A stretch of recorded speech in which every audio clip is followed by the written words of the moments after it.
और फिर vote of no confidence की बात भी करते हैं जो भारत में हुआ, और उसके बाद कल को इंडिया में इलेक्शन होता है तो मैं ये आपको लिख के देता हूँ कि 90% इंडिया खुद भी नहीं भारत के बारे में बात करनी।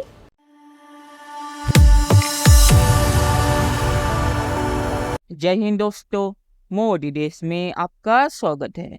दोस्तों, इस वीडियो को लाइक और हमारे चैनल को सब्सक्राइब करना मत भूलिएगा। तो दोस्तों, आज पाक मीडिया भारत में जो नो कॉन्फिडेंस मोशन हुआ था जिसमें बीजेपी जीत गई थी, उसके बारे में बातचीत कर रहा है।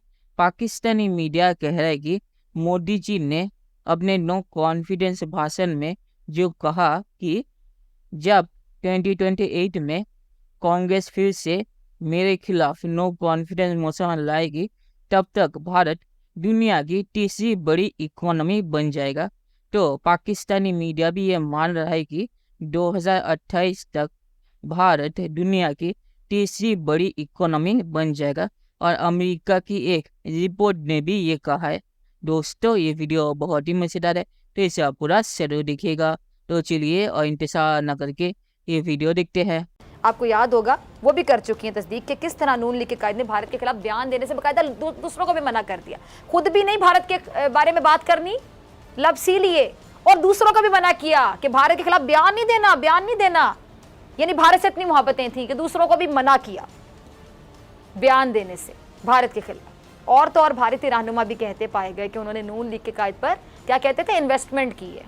अब इन्वेस्टमेंट किसी पे कैसे की जाती, क्यों की जाती है, बच्चा बच्चा समझता है।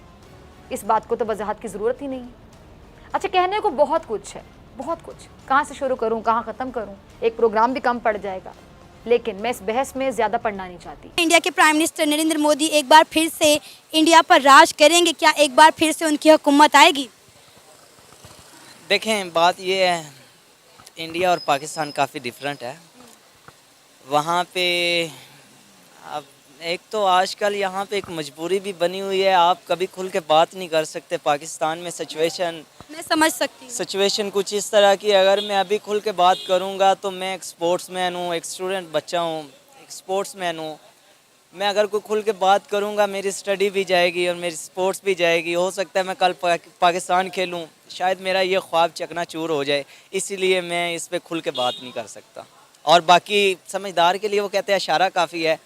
बाकी वो जिनकी मैं बात कर रहा हूँ वो भी समझ रहे हैं, और जिनको मैं बता रहा हूँ वो भी समझ रहे हैं, और जो ऑडियंस सुन रही हैं वो भी समझ रहे हैं कि मैं किन की बात कर रहा हूँ। आप जो समझाना चाह रहे थे वो मैं समझ चुकी हूँ, आवाम भी समझ चुकी है। आप ये बताएं, क्या इंडिया के प्राइम मिनिस्टर नरेंद्र मोदी की हुकूमत एक बार फिर से आएगी या नहीं? उसने अपने मुल्क के लिए अच्छा काम किया है तो वो आएगा। और अगर आज पाकिस्तान में आप इलेक्शन करवा देते हैं और इमरान खान को खुला छोड़ देते हैं तो 95% इमरान खान दोबारा पाकिस्तान का प्राइम मिनिस्टर होगा। और अगर कल कोई इंडिया में इलेक्शन होता है तो मैं ये आपको लिख के देता हूँ कि 90% इंडिया में मोदी दोबारा अगेन आए। और इधर वो कह रहे हैं कि मुझे तीसरी टर्म दें तो मैं आपको दुनिया की तीसरी बड़ी इकोनॉमी बना के दूंगा। और पाकिस्तान में ये भी नहीं पता तारड़ साहब इलेक्शन होने हैं कि नहीं होने। और फिर वोट ऑफ नो कॉन्फिडेंस की बात भी करते हैं जो भारत में हुआ, और उसके बाद मोदी साहब ने जो वहां स्टेटमेंट दी है कि भारत तीसरे नंबर पर होगा।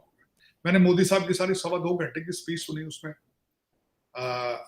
और उसी में उन्होंने जब बात की कि इंडियन इकोनॉमी, अब मैं बल्कि खासकर मैंने एक प्रिंसटन के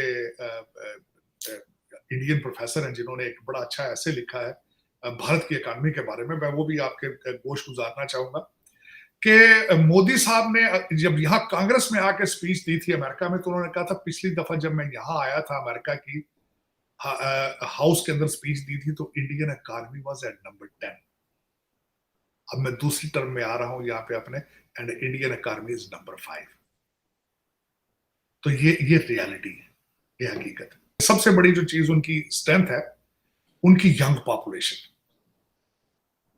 यंग पॉपुलेशन है और वो तालीम में आगे जा रहे हैं। जो ह्यूमन कैपिटल है उसके ऊपर उनकी इन्वेस्टमेंट, और human capital is number one reason, और जीडीपी के पीछे भी इसी चीज का हाथ है। दूसरा पॉइंट है मेरा कि कोविड की वजह से पूरी दुनिया की इकोनॉमी स्लगिश हुई है और उसका फायदा भारत ने उठाया। तीसरा पॉइंट जो मैं बताना चाहता हूं कि चाइना और अमेरिका जब आपस में ट्रेड वॉर में जा रहे हैं उसका फायदा भी भारत उठा रहा है। उसके बाद जो इसका चौथा पॉइंट है मेरा कि इस वक्त अमेरिका के अंदर सोशलिज्म है, अमेरिका सुस्ती का शिकार है अमेरिकन। इस वक्त अमेरिका के जितनी आप बड़ी इंस्टीट्यूशंस में जाके देखते हैं तो वहां पर सिर्फ चाइनीज और इंडियन बैठे हैं, अमेरिकन सो रहे हैं इस वक्त, वो सिर्फ नशों में जा रहे हैं। सो अमेरिका के अंदर जब जो जो सोशलिज्म बढ़ता जाएगा, यहाँ पे इंडियन डायस्पोरा उतना स्ट्रांग होता जाएगा, और जब इंडियन डायस्पोरा स्ट्रांग होता है तो इंडिया स्ट्रांग होता है। उसकी वजह उसमें बल्कि एक और चीज, उसमें मेरा पांचवा पॉइंट ये है कि जो नेशनलिज्म, जो मोदी साहब ने नेशनलिज्म दिया है भारत को, उसका असर इंडियन डायस्पोरा पर भी है और वो इसका भरपूर मुजाहरा भी कर। चलिए दोस्तों, इस वीडियो पे बात करते हैं। तो पाकिस्तानी मीडिया ने जो कहा कि 2024 में क्या मोदी जी फिर से जीतेंगे, तो पोलिंग को अगर देखा जाए तो इसके चांसेस ज़्यादा है कि 2024 में मोदी जी फिर से सरकार में आ जाए। तो लगता तो अभी यही है कि 2024 में मोदी जी इलेक्शन फिर से जीतेंगे।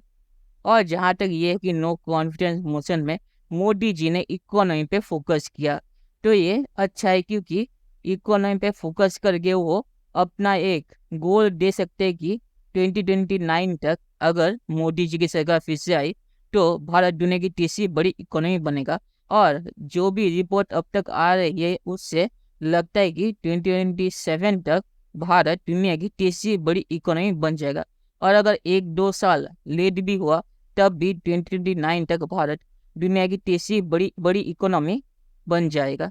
तो इस चीज़ पे मोदी जी बहुत दिनों से फोकस कर रहे हैं कि दुनिया की तीसरी बड़ी इकोनॉमी भारत बनेगा अगर भारतीय लोगों ने मुझे फिर से सरकार दी।